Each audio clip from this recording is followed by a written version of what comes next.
honest about one thing. What can we control and what can't we control? Let's talk about that. What can we control and what can't we control? Right there. What can I control when I'm playing ball? What can I control? What can I control? Attitude. Boom. Money. Hit it right on the head. Now here's the thing. It all starts with this word called responsibility. Responsibility means to respond with my ability.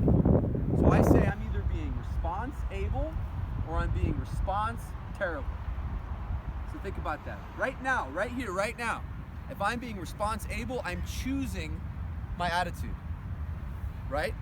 So right now, if you're choosing the right attitude or the best attitude for this situation right now, what kind of attitude do you have? Responsible. What kind of attitude? What would be a good attitude right now? Is that listening? What I said before that? Having the attitude ready to learn something. I want you ready to learn something right now. Or if you let the situation determine your attitude, and there's stuff going on over there, there's stuff going on over there, that's response terrible. So when I'm response terrible, I let what happens and the situation I'm in, I let that determine my attitude. So what happens when there's stuff going on there and I let that determine my attitude? What am I going to start focusing on? That's right. So I'm either being response able or response terrible. And the first thing that I want all you guys to really get, Coach said it a little bit earlier, is that when I'm taking responsibility, when I'm being response able, I choose my attitude. I look up on the lineup and I'm not where I want to be. If I let that determine my attitude, what am I going to do? What's your name? Sean. If I let that frustration, how many of you guys want to be successful? How many of you guys are going to get frustrated when you're not where you want to be in the lineup? But if I choose my attitude, I'll be frustrated for about 5 seconds, maybe 10. And then I start reminding myself, my attitude is my choice. I choose my attitude, okay? So if I'm not where I want to be in the lineup and I don't choose my attitude and I let that situation determine my attitude, what am I going to do? How long will I be pissed off? Probably for a long time. If I make an error, right? If I make an error and I don't choose how to respond, choose my attitude about that situation, what am I probably going to do? First thing I'm going to do is I'm going to get frustrated with myself, right? And then I'm going to make another error. Okay, so back to what I can control and what I can't control. The most important thing to understand is I can control my attitude if I'm being response able and not response terrible. You got it? If I'm being response able and not response terrible. Now, here's the thing. Can I control the pitch that just happened? Can I control the pitch that happened an inning ago? Can I control the pitch that's going to happen next inning? Can I even control whether I win the game or lose the game? Can I even control whether I get a hit or not? Can I control whether I get a hit or not? No. I can have influence over it, but I can't have control over it.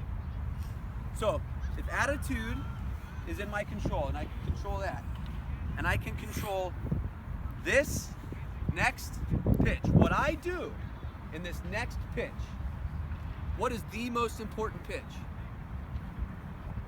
What's the most important pitch? The next pitch. The mental game is about choosing your attitude. Choosing your attitude. You're either response able or response terrible. The mental game is about giving everything you got to win the next pitch, or everything you got to help your team win the next pitch. You guys got that? So the way I look at it is there's 3 A's. If I'm being response able, I can control 3 A's. I can control my attitude, I control my attention, which is another word for focus, right? And I control my actions. So if I can control my attitude, I got a good attitude.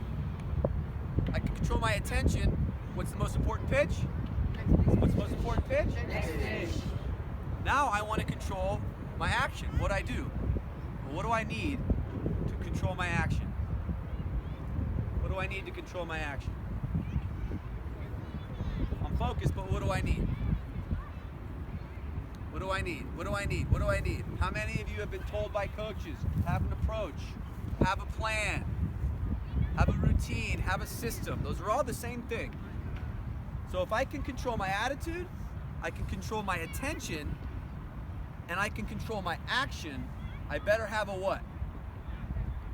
Say it out loud. I better have a what? A plan.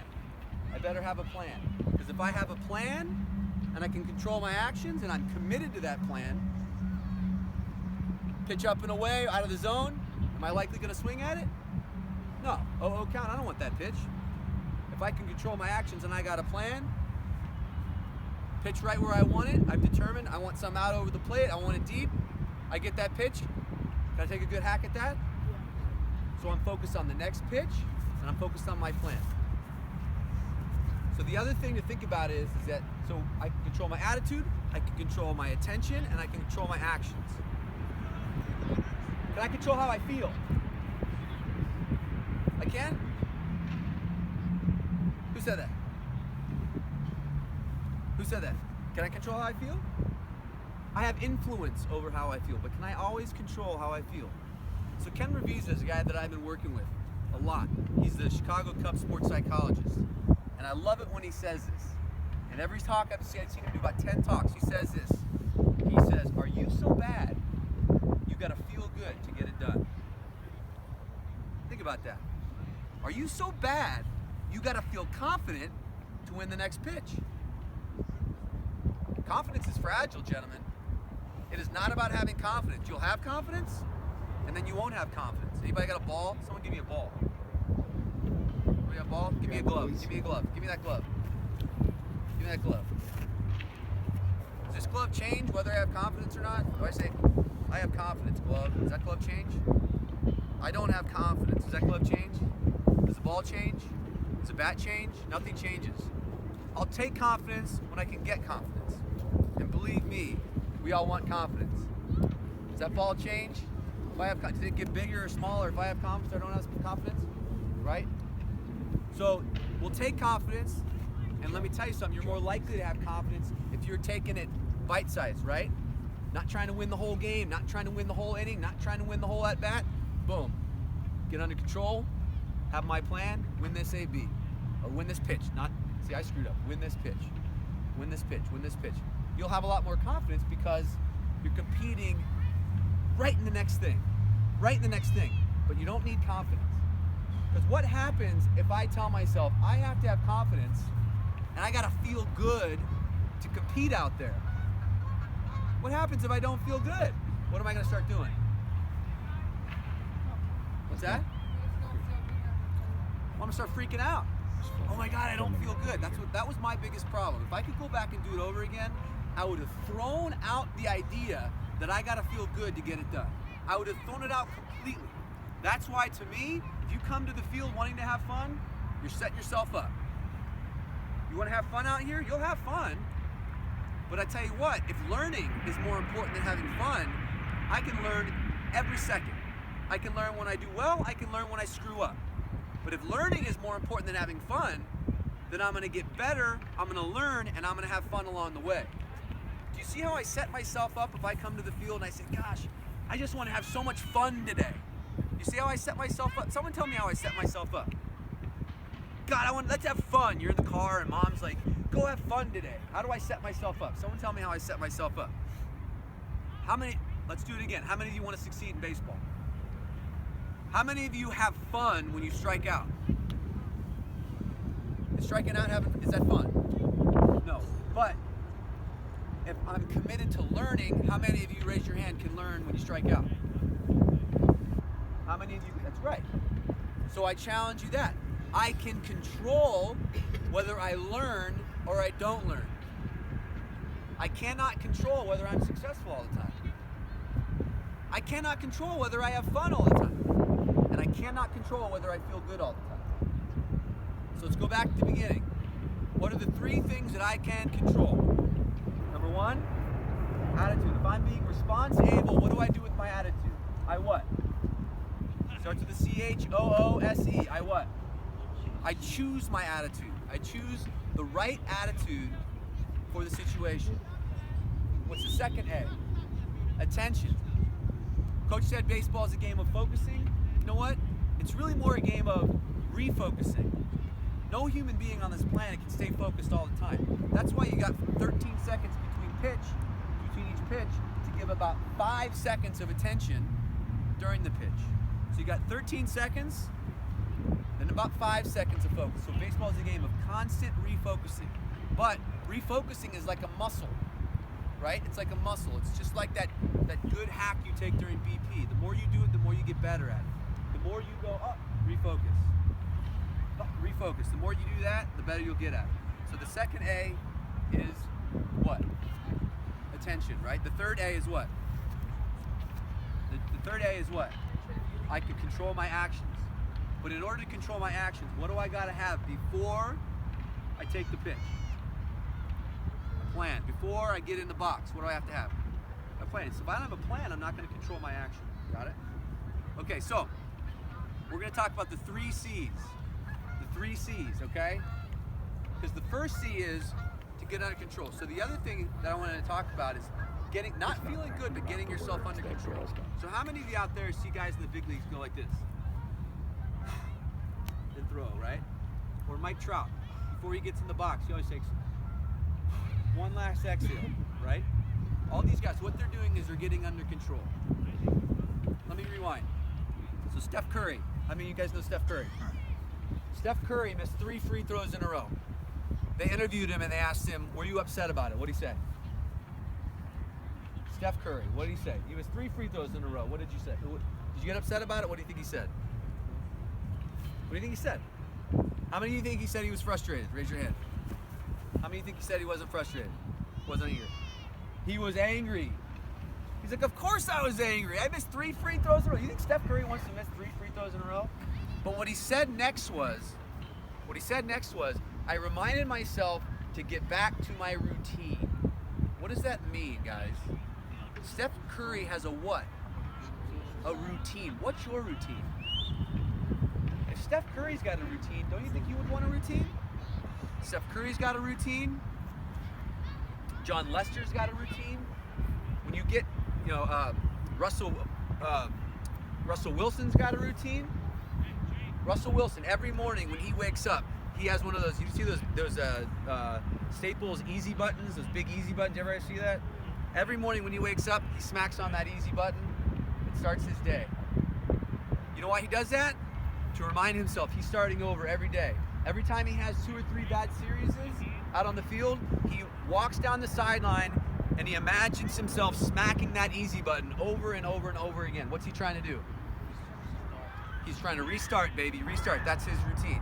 In a lot of college baseball dugouts, they have a little toilet, and it's got like a sound, a flushing sound. And so when guys are having a tough time letting go of their strikeout, letting go of their bad mistake in the field, they'll go and they'll flush that thing until they get rid of it, right? That's a routine. That's a part of a process. So if Steph Curry's doing a routine, you guys want to look at that. So the 3 C's. So this is a routine. This comes from Heads Up Baseball 2.0. It's Ken's new book. I really recommend that book. That book's awesome. And what it talks about is that a pre-action routine. The first one being the first C. All right, so I want everybody stand up. All you guys hit? All you guys hit? All right, so I want you guys to spread out. Better than others.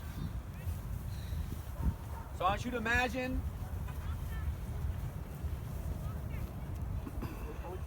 You're on deck. You're on deck. Okay? So to be under control, we want to be a thermostat, not a thermometer. What does a thermometer do? If I take a thermometer and put it outside in 110-degree weather, what's the thermometer going to do? It's going to read 110 degrees. If I take a house with a thermostat and I set it at 71 degrees, what's that room going to be? 71 degrees. So when I say get under control, it's about being a thermostat and not a thermometer. And if I constantly practice in little games that don't mean much, in big games that mean a ton, if I'm constantly being a thermostat and not a thermometer, what am I going to get really good at? Okay? Getting control of myself, right? So the first C is getting under control. So here's what I want you guys to do. I want you guys to wave the back and forth. You're on deck, and I want you to take breaths. Get yourself under control. That's the first C. When you're under control, you're present.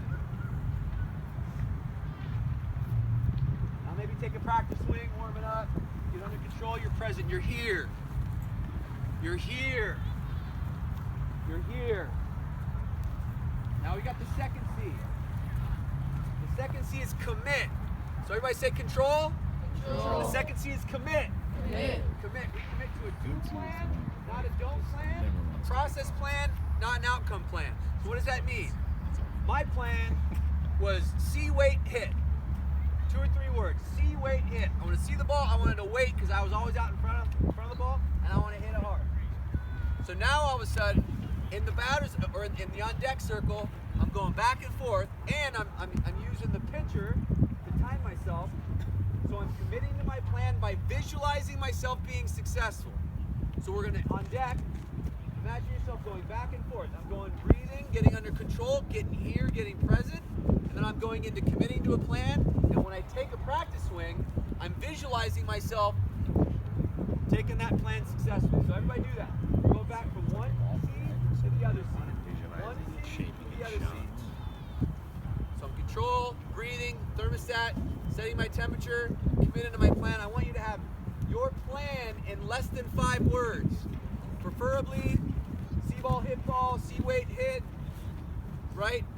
And then I want you time the pitcher if you can, and visualize yourself being successful. Come on guys, do it. You're on deck, you're on deck. You're going back and forth. You're under control, getting present, you're committing to your plan, you're imagining yourself being successful. All right, I need a volunteer. You right here. So this will be the plate, and that'll be the pitcher. So I want you. So one of the other things Mike Trout does is he feels every step as he walks to the plate to remind himself to be here now. So the breathing, feeling each be here now. So we're still going back from one C to the next C. So follow me. So get up to the plate. Breathing, getting under control. Get in the box. Imagine you have 1 foot in the box. Get your bat up. Okay. So you're under control. Take a breath. Do you have your plan? What's your plan? Hit it. Hit the ball. Hit the ball. All right, here we go. Now, the final C, which is the reason we're out here, which is the reason we play at sports, any sport, which is the reason why you guys want to be here, is to compete. So now you're ready. And what are we trying to do? We're trying to win the what? The what? The next pitch.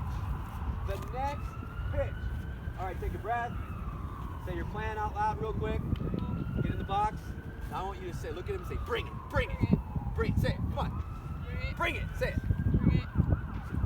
So I like you guys to have some compete words. My compete words are, bring it, bring it. And the reason, how many of you guys, right before the pitch comes, you have the word, oh my God, oh no, don't screw up.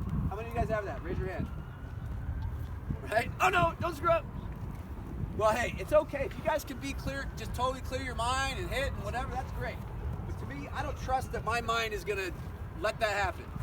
So when I'm in there, bring it, bring it, bring it, bring it. Guess what? I'm under control. I'm committed to my plan. Once I'm committed to something, I don't have to think about it anymore. And now I compete. All right, out of there. All right, so everybody come back in here on a knee.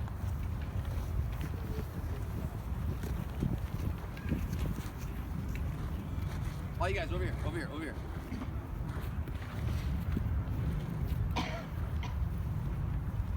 So that's the mental game. The mental game is about controlling what you can control. I can control my attitude only if I take responsibility for it, right? I can control my attention, and I gotta work on refocusing over and over and over again. And I control my action. The way I control my action is I have a plan for everything I do and I have a routine. I highly encourage, guys, I'm telling you, the 3 C's, I was playing horseshoes at a random party, and I was terrible. I haven't played horseshoes in forever. And I'm like, wait a second, I gotta try this 3 C stuff. And for about an hour, I played horseshoes, and I was C number 1, get under control. C number 2, here's my plan, and I'm committing to it. C number 3, bring it. And I kept going, and guess what I was doing? I kept getting better and better and better, and next thing you know, I got in that zone thing they were talking about. It's not about having confidence, and it's not about getting in the zone, but I'm gonna tell you something, If you focus on the things you can control more than the things you can't control, if you have a process or a routine for everything you do, you will get more confidence and you will feel better and you will have more fun. Does that make sense? Okay, the last thing that I want to talk about is mistakes and failure. People say baseball is a game of failure. I guess so. But is it really a game of failure? If I get up and I have a good AB and I don't get a hit, did I fail? No. I mean, you could call it failure. Some people get motivated by that word. I'm not a huge fan of the word failure. To me, there's only 3 ways we fail. There's only 3 ways I fail. Number 1, I don't show up. Now, all you guys here, you've been taken here and your parents take care of you. Us adults out here know not everybody shows up in life, right? So you show up, that's number 1 requirement, you don't fail. Number 2 is you don't quit. You don't quit early, you stay to the end. And number 3 is you give your best effort. Everything else is what I call stud gumwa, stuff that doesn't go my way. And there's gonna be a lot of stuff that doesn't go your way. But is it really failure? So what is the common theme of those 3 things I talked about? Showing up, not quitting, giving everything you got the whole way, and giving your best effort. What's the common themes in those? Who controls that? You control it. Joe Madden said all the time, there's no failure in the process. The process is fearless. Think about that. What does that mean? The process is fearless. If I'm so used to C, and C, and I do it over and over and over again, am I going to be able to do it if there's 60,000 people in the stands? If I am so focused and just like my mechanics and pitching, just like my fielding mechanics, I have taken total responsibility in my mental game. And I have a process and routine for everything. Can I just lean on my process? What am I thinking about? 60,000 people in the stands. What am I thinking about? What am I thinking about? What's that? My process, which is to do everything I got to win what? The next pitch. What? 60,000 people. Tom Brady. You think Tom Brady for 1 second thought about the 170 million people that were watching that football game on Super Bowl? No. He was locked into his process, and believe me, Tom Brady has a process. So if you have that routine and you're doing it in practice, right? Another good one, Albert Pujols. You watch him hit batting practice. He'll take 5 swings, he'll step out, take a breath. Now you guys are time constrained, so Albert Pujols can do this. But he'll go in, whack, take 5 swings, whack, get out, take a breather. So Ken goes up to Albert, says, Albert, it's interesting. You're taking 5 swings and then you're stopping. Why do you do that? He says, Ken, you know that the average Major League Baseball at bat is 5 swings? Why would I want to swing more than 5 times, right? So what is Albert Pujols doing? He's taking the mental game into practice. He's taking the mental game into practice. Another thing Albert Pujols said, Ken asked, first day of spring training, Ken asked all the guys, this is back when he was with the Angels, he said, how much of the game is mental? How much of the game is mental? You know what Albert said? He said, at this level, it's 100% mental, because everybody here can play. But it's the guys that got it up here that stay and stick around and get it done, okay? So the mental game is stuff you gotta do here. Because when it comes to, say you guys make it far and there's a lot of pressure, it's the last game, and all of a sudden you start feeling like a thermometer and you wanna get to be a thermostat, if you got a process and you've been leaning on that process the whole season, oh, wait a second. I lean on my process. Here we go. Get under control, commit to my plan. Get under control, commit to my plan, compete 1 pitch at a time. Doesn't matter what the situation is. There's no fear in the process. You guys get that? There's no, if I can really stay connected to a process, there's no fear in the process. And the other thing, the last thing that I'll say is mistakes. What do we do with mistakes? We learn from them. That sounds so simple, but it is so difficult. It's so difficult, but at the same time, right now, I saw a college softball player that was 20 years old, and she was beating herself up for mistakes for so long that she ended up not being able to handle college baseball because she would make mistakes and her coach would get on her and she'd get on herself, she'd make mistakes. And I'm a psychotherapist. I also work with athletes in my athletes and kids in my practice. And we were working and working and working, and she could not deal with mistakes, right? If I got her in my office at your age, I guarantee you I would have helped her deal with that. You guys have it right now. Start embracing failure, if you want to call it that. Mistakes, OTL, opportunity to learn. Make mistakes and get frustrated if you're being responsible. How long am I frustrated if I'm being responsible? I choose my attitude. How long? 5 seconds. If I'm longer than 10 seconds, I got to check myself. What we talked about being the first C, being a thermostat, not a thermometer. What is the best way to be a thermostat? We didn't talk about it, but you guys were doing it. Breathing.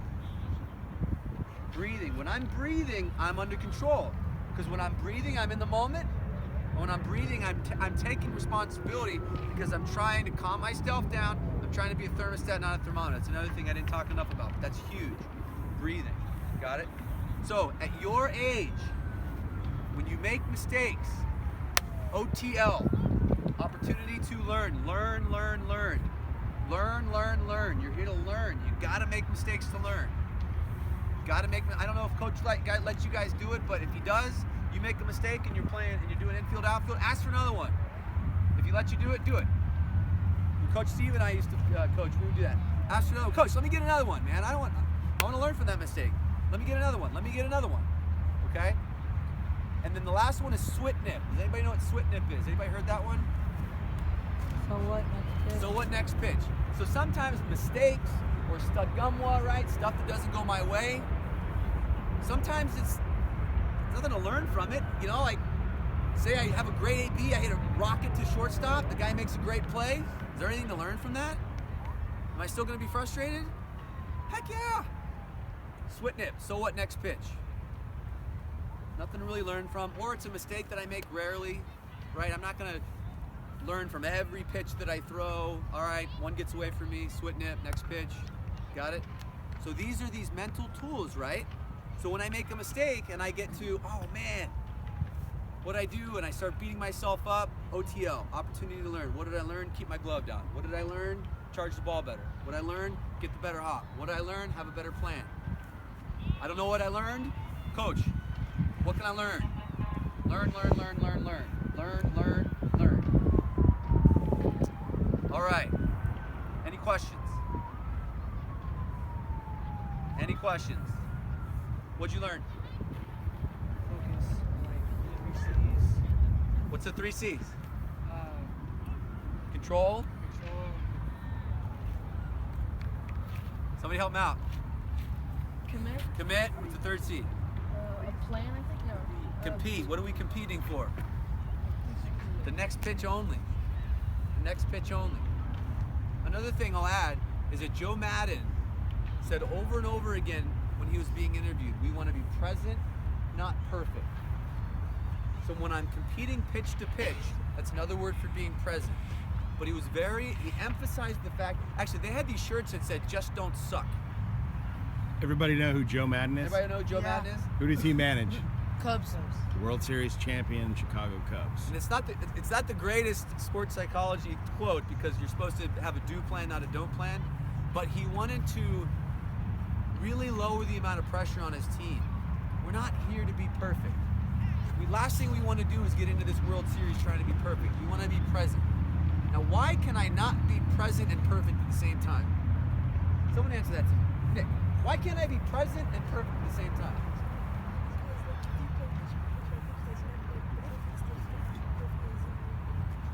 That's right. Well, the way I would put it is that if I'm trying to be perfect and I make a mistake, what am I going to start to do? Get on myself. Am I present when I'm on myself? When I'm getting on myself and I'm frustrated, am I present?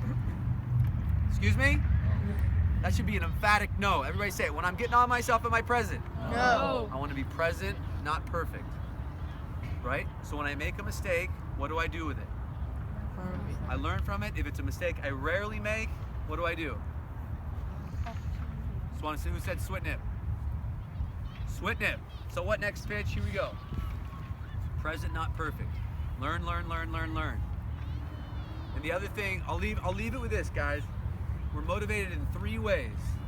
We're motivated by incentive, we're motivated by fear, and we're motivated by a desire to be great. Let's think about that. Incentive, fear, desire to be great. How many of you want to be great? Now, how many of you want to be great and see that great stuff on the wall with, you know, trophies and stats and, oh, I batted 350? That's not the desire to be great. That's incentive. Or how many of you, because of fear, oh, if I don't get a college scholarship, that's fear. The desire to be great is present focused. It's about being great right now. Right? It's about being great right here and right now. So when you ask yourself, what's my motivation? If you have a desire to be great, it's about being great right now, which goes back to attitude.